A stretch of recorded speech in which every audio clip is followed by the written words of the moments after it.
Малина бактын ичиндебиз. Малина бактын ичиндеги чиканка боюнча бүгүн сөз болот туугандар.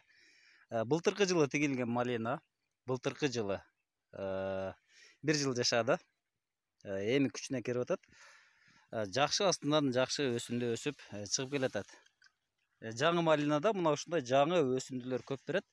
Мына ушул малинаны эмне үчүн чиканка жасаш керек? Качан, кайсы убакка чейин жасаш керек туугандар? Малинанын бою өсүп 80 см 1 метрге жеткенде учунан сөзсүз алышыбыз керек болот. Учунан чымчыйбыз, алып коебуз. Чымчыйбыз, алып коебуз. Эмне себептен алышыбыз керек? Эгер албай койсок эмне болот? Эгер биз бул жерден ала турган болсок, бул жерде сока движение токтоп, бул жерде өсүү токтогондон кийин бул жерден жаңы өсүндө өсүп чыгат.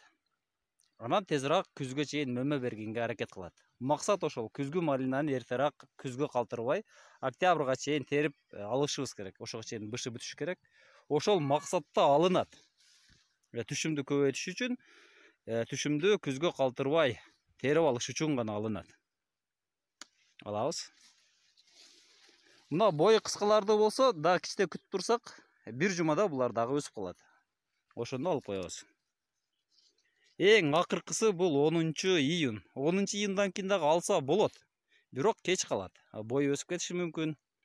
Же болбосо кеч мөмө түйүп, кеч бышышы мүмкүн. Муну биз алып койгонубуздан кийин мөмөнүн тездешүүсү башталат бул жерде. Эгер муну албай кое турган болсок, бул 3-4 метр өсүп барып, андан кийин гүлдөп салганга чейин бышып бүтпөй калат. Кыш келип калат. Суу куруп кетет. Ошол максатта эртерээк чиканканы жүргүзүш керек. Андан кийин дагы айта турган нерсе, чиканка жасалгандан кийин сөзсүз азык бериш керек. Эгерде азыгы аз боло турган болсо, демек мунун мөмөсү дагы аз болот. Кыска-кыска өсөт дагы мына ушулар. Ошол бойдон аз гана мөмө алат. Эгер бир түп малина, мына ушул бир түптү айталы, 70-тен көп берсе, бир бутагында 70-тен көп берсе, бул өтө максимум даража. Эң көп мөмө берди болуп эсептелет. Эгер 30 болсо, бул орто. Эгерде бир бутагында 10-15 эле мөмө түйүп калса, демек бул малина аз деп эсептелет. Бакпапсыз деп айтылат. Эгер бакпасаңыз, ушундай мөмөсүн аз түйөт. Мынакей былтыркы бутагынан малина көрүп турасыздар. Малинанын эми гана бышуусу башталып атат.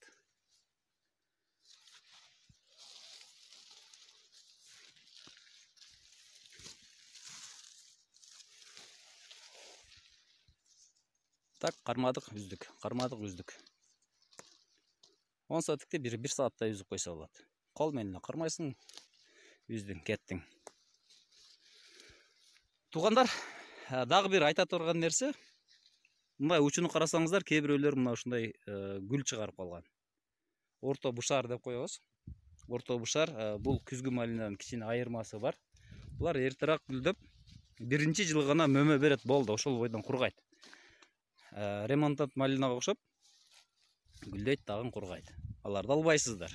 Ошого этият болосуздар. Көргөндө сөзсүз биринчи шарт көрүш керек. Астында гүлү барбы, жокпу?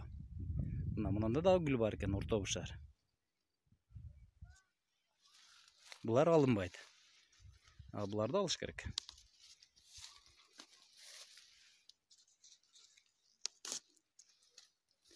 Сиздер менен Бага Сүрө Кыргызстан каналы болду. Тынч аман болуңуздар туугандар.